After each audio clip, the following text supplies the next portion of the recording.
The massive glass dome of the Interstellar Academy glimmered under the artificial sunlight, casting rainbow reflections across the entrance hall. Eun-ji Park stood at the doorway, her dark brown eyes scanning the incredible scene before her. Students from a dozen different planetary systems moved around her, some with multiple limbs, others with skin that shimmered like liquid metal, and a few with forms that defied human understanding. She was the only human in the advanced xenobiology program, a fact that made her both excited and nervous. Her backpack, filled with standard EarthTech data pads and study materials, seemed almost primitive compared to the holographic devices surrounding her. The universal translator clipped to her ear hummed softly, ready to convert any alien language into something she could understand. A group of Krell students, towering reptilian creatures with scaled skin and sharp, angular features, noticed her immediately. Their collective gaze felt like a physical weight, sizing her up with obvious curiosity and hints of potential aggression. The largest among them, a student named J1, took a step forward, his reptilian features twisting into what might have been a smile or a threat. Human, he clicked in broken universal standard language, his voice a combination of grinding stones and sharp hisses. Small. Weak. Why here? Eun-ji had prepared for this moment. She knew the reputation of the Krell, a species known for their hierarchical society and brutal approach to establishing dominance. But she also knew something they didn't understand: human determination. Instead of showing fear, she straightened her shoulders and met Jaewon's multiple eyes with a steady gaze. Her translator worked overtime, converting her calm response. "I'm here to learn. To understand. Just like everyone else." The other students around them went quiet. A human speaking so directly was unexpected. The Krell typically respected direct communication, even if they didn't expect it from what they considered a lesser species. Jaewon's companions shifted uncomfortably. They had expected her to cower, to show submission. But Eun-ji Park was not just any human student. She represented a generation of humans who had rapidly advanced in interstellar technologies, who had proven themselves adaptable and intelligent in ways most alien species found unsettling.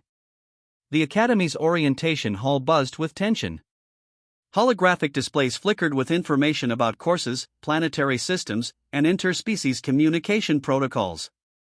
Students from gas giants, crystalline worlds, and oceanic planets watched the interaction carefully. Eun-ji's academic records were impeccable, top scores in xenobiology, advanced computational analysis, and interspecies communication. She had been selected for this program after a rigorous selection process that had evaluated candidates from thousands of applicants across human colonies. Jaewon took another step closer, his scaled hand nearly touching her shoulder. It was a classic Krell intimidation tactic, designed to make smaller species feel threatened. But Eun-ji didn't move. She understood their body language, their social signals. "You think you belong?" he asked, his translator rendering his complex language into sharp, staccato English. "I know I belong," she responded, her voice calm and clear. Around them, other students watched. Some with curiosity, some with amusement, others with a growing respect for the small human who refused to be intimidated. The first day of the Interstellar Academy had just become something more than a simple orientation. It had become a moment of potential conflict, of cultural collision, and of unexpected challenge. Eun-ji adjusted her backpack, her movement deliberate and unhurried. She was ready for whatever challenges this academy would present. The Krell might be larger, might have evolved on harsher planets, but she had something they didn't understand: human adaptability.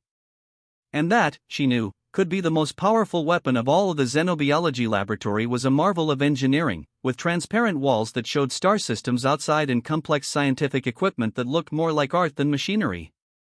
Eun-ji found herself assigned to a group project with Jaewon and 3 other Krell students, a deliberate pairing that seemed designed to test her abilities. The assignment was complex: design a biological adaptation strategy for a hypothetical planet with extreme environmental conditions. Most students would approach this with traditional methods, mapping known biological responses and extrapolating potential survival mechanisms. But Eun-ji saw it differently. While the Krell students began arguing about physical strength and evolutionary defense mechanisms, she quietly started analyzing the planetary data. Her fingers moved quickly across the holographic interface, generating complex models that most of her teammates couldn't comprehend. J1 watched her with growing irritation. In Krell culture, junior members were expected to defer to more experienced team members. But Eunji wasn't playing by those rules. She was solving problems faster than they could discuss them. This is wrong, J1 clicked, pointing at her rapidly changing holographic model. His scales rippled with what seemed like anger and confusion. You cannot understand advanced planetary ecology. Eunji didn't argue. Instead, she simply continued working, her model becoming more intricate and detailed with each passing minute. The other team members began to notice something unusual happening. Her approach wasn't just different, it was revolutionary. The holographic display started showing potential biological adaptations that none of them had considered. Complex symbiotic relationships between potential organisms, innovative metabolic processes that could survive in near impossible conditions. It was like watching someone paint a completely new landscape using colors no one had seen before. J1's frustration grew. In his mind, the small human was challenging not just the project, but the entire Krell understanding of biological adaptation. He tried to interrupt, to disrupt her work, but she remained focused. When the professor, a multi-tentacled expert in xenobiology, arrived to review their progress, something unexpected happened. The initial model Eunji had created wasn't just good. It was groundbreaking. Interesting approach, the professor said, multiple eyes studying the holographic display. Unconventional. Potentially brilliant. J1's scales turned a darker shade. A clear sign of embarrassment in Krell physiology. He had been outperformed by someone he considered inferior, someone from a species he believed was technologically and biologically primitive. The other Krell students began looking at Eunji differently. What had started as a potential moment of team conflict was transforming into something else. Respect. Curiosity. A recognition that intelligence wasn't about size or evolutionary history, but about innovative thinking. Eunji remained calm throughout the entire process. She wasn't trying to prove anything. She was simply doing what came naturally, solving problems, thinking differently, approaching challenges with a unique perspective. As the class ended, J1 approached her. His body language, once aggressive, now carried a different message. Not submission, but a kind of professional curiosity. How did you develop this model? He asked, his translator rendering his complex language into clear, simple English. Eunji smiled. By not assuming I know everything, she responded. By being willing to look at problems from unexpected angles. The laboratory around them seemed to pause. A small human had just demonstrated something profound, that true intelligence isn't about proving superiority, but about collaborative problem solving. The first major conflict of the semester had been resolved, not through physical confrontation or cultural dominance, but through pure intellectual capability. And Eunji had done it without raising her voice, without showing aggression, simply by being herself. Outside the laboratory, the stars continued their silent dance, unaware of the small but significant moment of interspecies understanding that had just occurred. After the laboratory incident, Eunji understood she needed a deeper strategy to navigate the complex social dynamics of the Interstellar Academy. She began studying the Krell communication patterns with scientific precision, watching how they interacted, decoded their subtle body language, and analyzed their social hierarchies. The Krell were not just physically intimidating creatures. They had intricate social structures based on dominance, respect, and collective achievement. Each movement, each sound, each interaction carried multiple layers of meaning. Where other students might see random behaviors, Eunji saw a complex communication system waiting to be understood. During lunch periods, she would sit near Krell groups, not engaging, but observing. Her data pad secretly recorded interactions, creating complex linguistic and behavioral maps. She noticed how J1 and his group established social rankings through subtle physical postures, specific vocal frequencies, and strategic positioning. Most fascinating was how they established group leadership. It wasn't always about physical strength, as many assumed. Sometimes, it was about problem-solving skills, strategic thinking, and the ability to make decisions that benefited the entire group. J1, she discovered, was not just a bully. He was a complex social operator who had carefully built his reputation through calculated actions. He used intimidation as a tool, but underneath that was a sophisticated understanding of group dynamics. Her approach would not be confrontational. Instead, she would demonstrate value through intelligent interactions.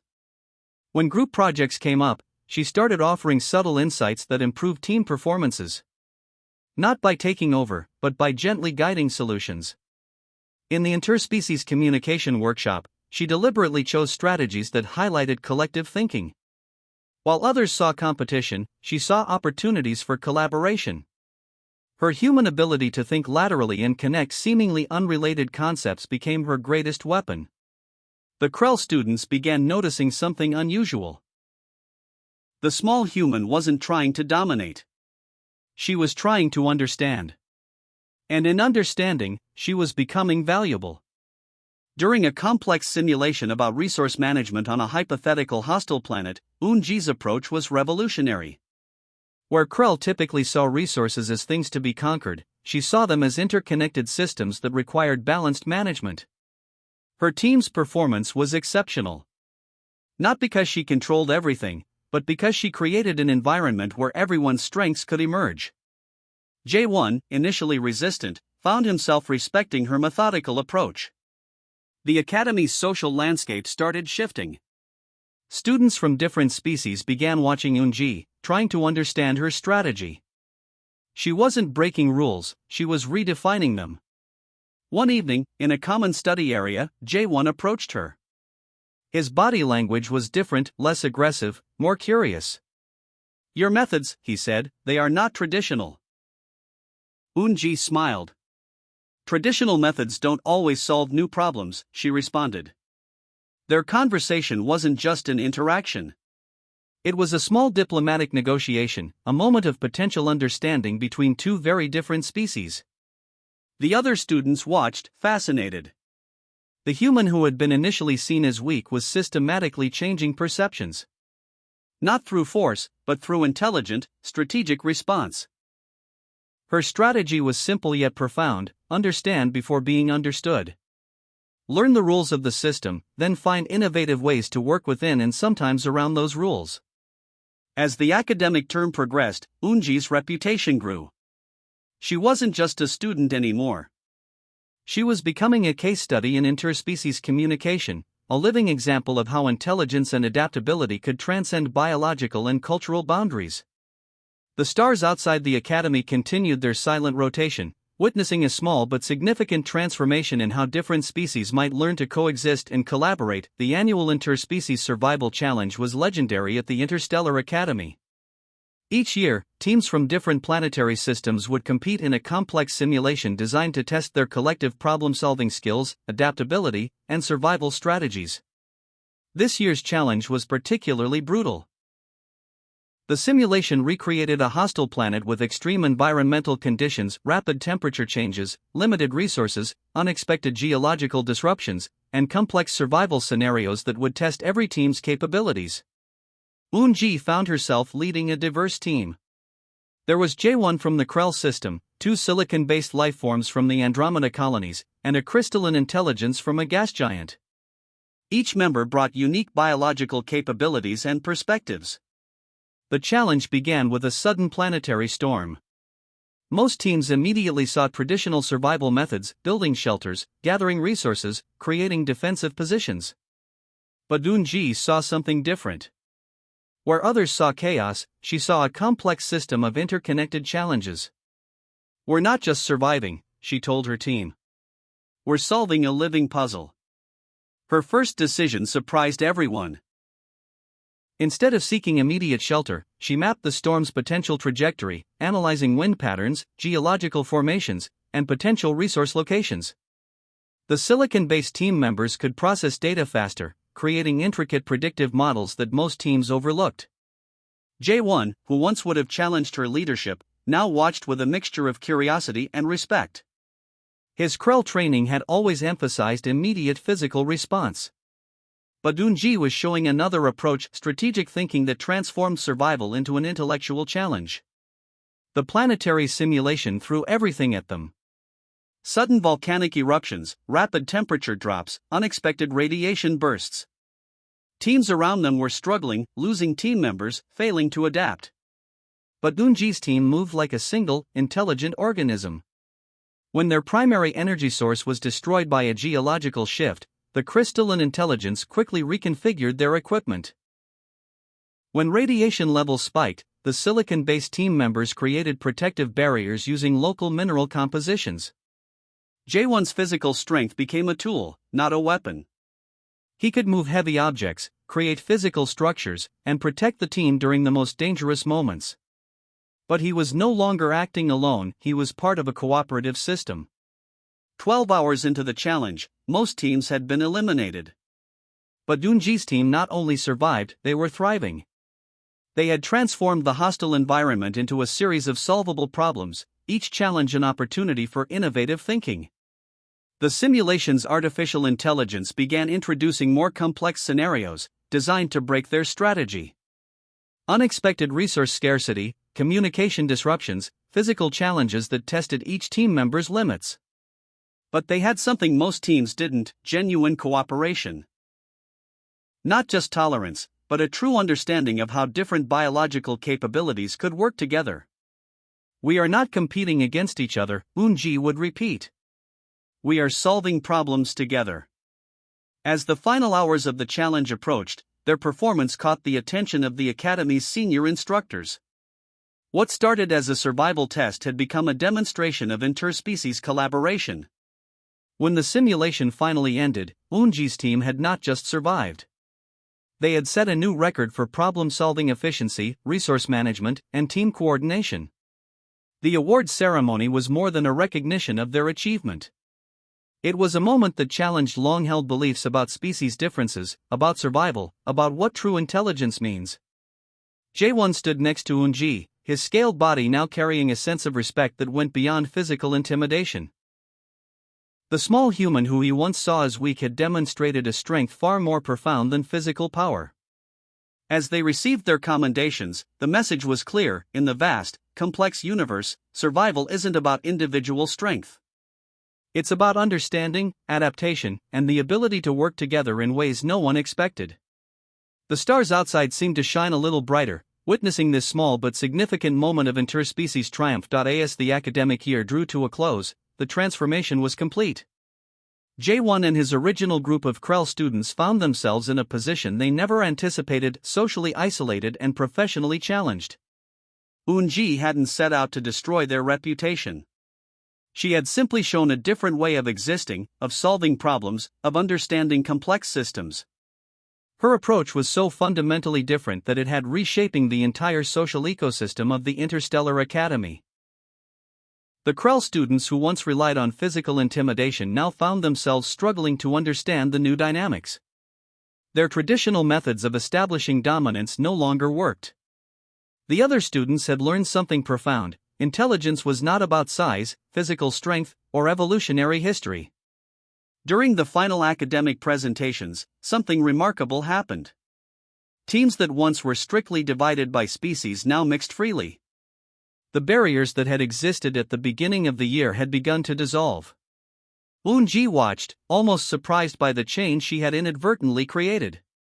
Her strategy had never been about confrontation. It was about understanding. She had studied the Krell social systems, their communication patterns, their deep-rooted cultural beliefs. And in understanding, she had found ways to work within those systems, to challenge them without direct conflict. The Academy's senior instructors were equally fascinated. What had started as a potential conflict between a single human student and a group of Krell had become a case study in interspecies communication and collaborative intelligence. Jaewon approached Unji during the final week. His body language was completely different from their first encounter. Where once he had been aggressive and intimidating, now he moved with a sense of professional respect. "You changed everything," he said, his translator rendering his complex language into simple words. Unji smiled. "We changed everything," she corrected him. It was an important distinction. This wasn't about her individual achievement, but about collective growth. The final academic rankings were a testament to their journey. Teams that had learned to work across species lines performed exponentially better than those stuck in traditional, segregated approaches. The human approach of collaborative problem solving had proven more effective than centuries of established interspecies academic traditions. During the closing ceremony, the Academy's director, a massive being composed of interconnected energy patterns, made a surprising announcement. The approach demonstrated by Unji's team would become a new standard for interspecies collaboration training. We have learned, the director's translation echoed through the hall, that true intelligence is not about individual superiority, but about collective understanding. J1 and his original group of Krell students sat in the audience, their previous social standing completely transformed. They were no longer the intimidating top-tier students. They had become learners, understanding that there were more important things than physical dominance. As students prepared to return to their home planets, something had fundamentally changed. The Interstellar Academy was no longer just an educational institution. It had become a place of genuine cultural exchange, of breaking down barriers that had existed for generations. Unji understood that her greatest lesson wasn't about academic achievement. It was about showing that understanding could be more powerful than confrontation. That listening was sometimes more important than speaking. That intelligence was a collaborative journey, not a competitive race. The stars outside the Academy's massive dome seemed to shine with a new understanding. Another small step had been taken in the vast, complex journey of interstellar cooperation. As she packed her belongings, preparing to return to her home planet, Unji knew this was just the beginning. The real challenge wasn't winning a single academic year. It was continuing to break down the barriers that separated different species, different cultures, different ways of thinking. One small human had shown that change was possible. Not through force, not through aggression, but through intelligent, compassionate understanding. The universe watched, and waited for what would come next.